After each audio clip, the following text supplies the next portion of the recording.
Les terrasses Fanya-Juu ont été à la base du succès du programme de conservation des eaux et des sols au Kenya. Les cultures en terrasse étaient imposées durant l'ère coloniale, ce qui leur valut d'acquérir une mauvaise image.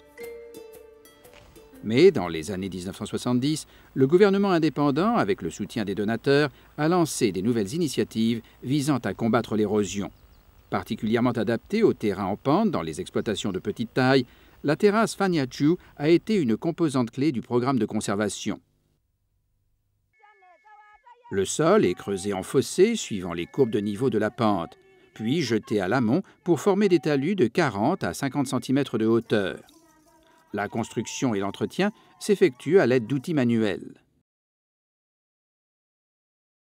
La distance d'une terrasse à une autre est de 10 à 20 mètres, selon la raideur de la pente. Avec le temps, le sol entre les talus se nivelle sous l'effet de l'érosion de surface et du travail du sol, conduisant à la formation de banquettes. En général, on plante de l'herbe sur les terrasses pour stabiliser les levées de terre.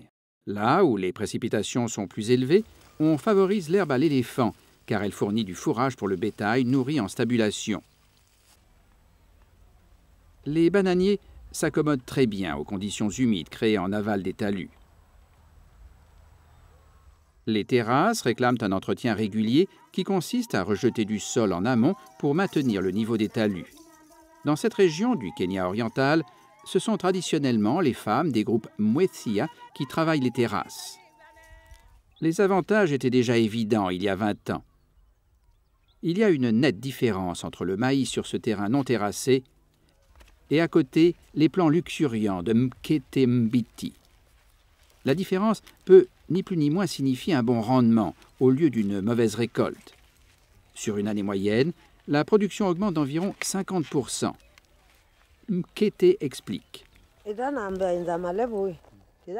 Avant de construire les terrasses, on n'avait pas de bonne récolte parce que le sol était érodé. Quand on mettait de l'engrais, la pluie l'entraînait dans la rivière et le maïs poussait à peine. Mais avec les terrasses, l'érosion s'est arrêtée et maintenant on fait de bonnes récoltes. Qu'est-ce qu'on a appris avec le temps? D'abord, que les terrasses Fanya-Juu ont continué de s'avérer populaires et efficaces.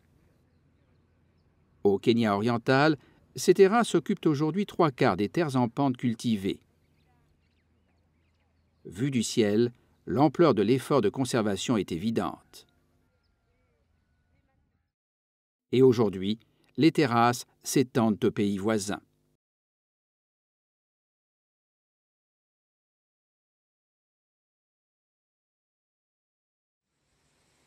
De plus en plus, les agriculteurs plantent des arbres en combinaison avec le terrassement. Le manguier, le papayer et le Grevillea robusta, une espèce aux usages multiples. C'est un système complet de conservation et de production. Au fil des décennies, les terrasses Fanya-Juu ont démontré leur valeur et leur adaptabilité. Elles sont une assurance contre le changement climatique.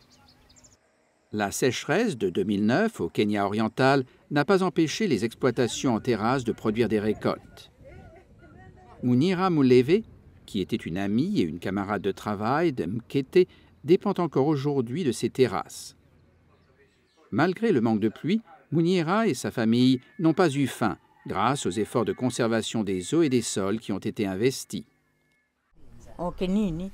J'ai planté cette année, mais la récolte n'était que de 3 sacs de maïs. Mais au moins, j'en ai assez jusqu'à la prochaine récolte. Nous n'avons pas reçu d'aide alimentaire et nous n'en avons pas besoin, grâce aux grains en réserve.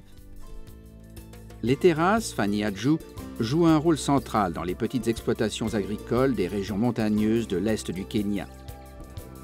En conservant l'humidité et en réduisant l'érosion, elles stabilisent et améliorent la production. Il s'agit d'une technologie d'adaptation éprouvée qui, avant tout, est une bonne chose pour les agriculteurs.